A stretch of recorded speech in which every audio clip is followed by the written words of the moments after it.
Please get ready for dictation of an exercise number 20.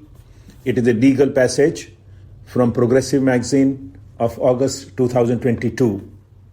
5 seconds.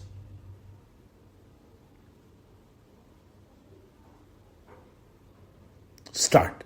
Writ petition number 76 of 2016 was filed for declaring right to sexuality, right to sexual autonomy, and right to choice of a sexual partner to be part of the right to life guaranteed under Article 21 of the Constitution of India, and further to declare Section 377 of the Indian Penal Code to be unconstitutional. When the said writ petition was listed before a 3-judge bench on 8/1/2008, the court referred to a 2-judge bench decision rendered in Suresh Kaushal, wherein this court had overturned the decision rendered by the division bench of the Delhi High Court in Naz Foundation.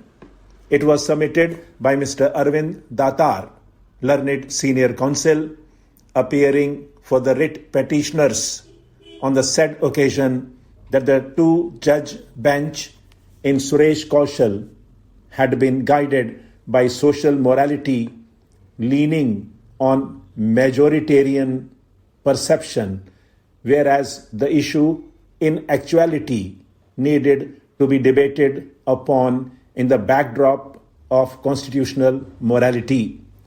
A contention was also advanced that the interpretation placed in Suresh Kaushal upon Article 21 of the Constitution is extremely narrow, and in fact the court has been basically guided by Article 14 of the Constitution.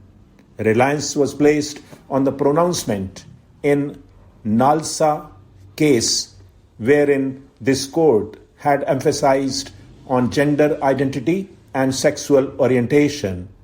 Attention of this court was also invited to a 9-judge bench decision in K.S. Swamy and another versus Union of India and others, wherein the majority, speaking through Chandrachud J., has opined that sexual orientation is an essential component of rights guaranteed under the Constitution, which are not formulated on majoritarian favor or acceptance.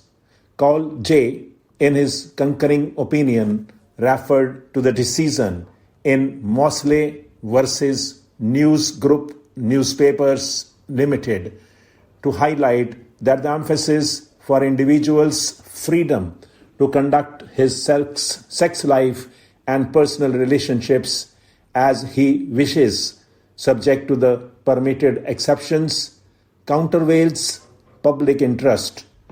The further submission that was advanced by Mr. Datar was that privacy of the individual having been put on such a high pedestal and sexual orientation having been emphasized in the Nalsa case, Section 377 IPC cannot be construed as a reasonable restriction, as that would have the potentiality to destroy the individual autonomy and sexual orientation.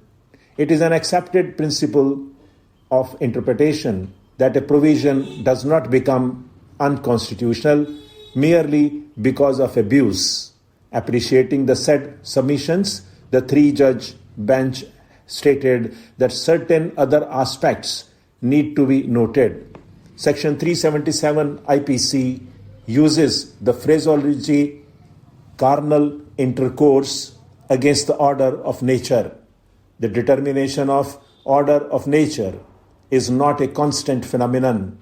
Social morality also changes from age to age. The law copes with life and accordingly change takes place. The morality that public perceives the Constitution may not conceive of. The individual autonomy and also individual orientation cannot be changed unless the restriction is regarded as reasonable to yield to the morality of the Constitution. What is natural to one may not be natural to the other, but the said natural orientation and choice cannot be allowed to cross the boundaries of law, and as the confines of law cannot temper or curtail the inherent right embedded in an individual under Article 21 of the Constitution. A section of people or individuals who exercise their choice should never remain in a state of fear. When we say so, we may not be understood to have stated that there should not be fear of law, because fear of law builds civilized society.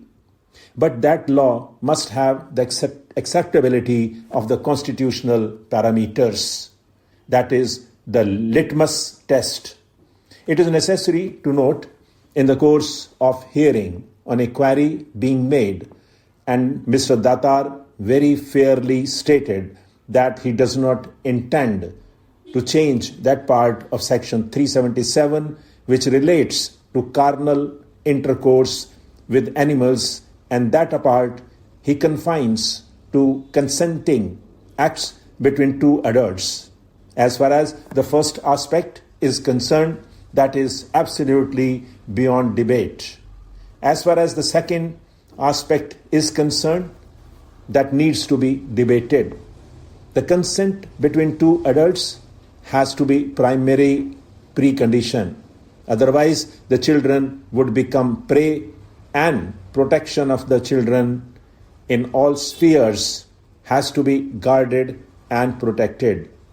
Taking all the aspects in a cumulative manner, we are of the view the decision in Suresh Kumar Kaushal's case requires reconsideration.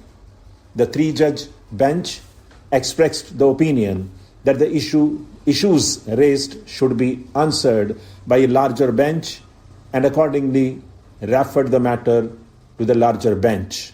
That is how the matter has been placed before us. We have heard Mr. Mukul Rohtagi, learned senior counsel, assisted by Mr. Saurabh Kirpal, learned counsel appearing for the petitioners in writ petition number 76 of 2016, Ms. Jaina Kothari, learned counsel for the petitioner in writ petition number 572 of 2016, and Mr. Arvind P. Datar, learned senior counsel for the petitioner in writ petition number 88 of 2018. Stop.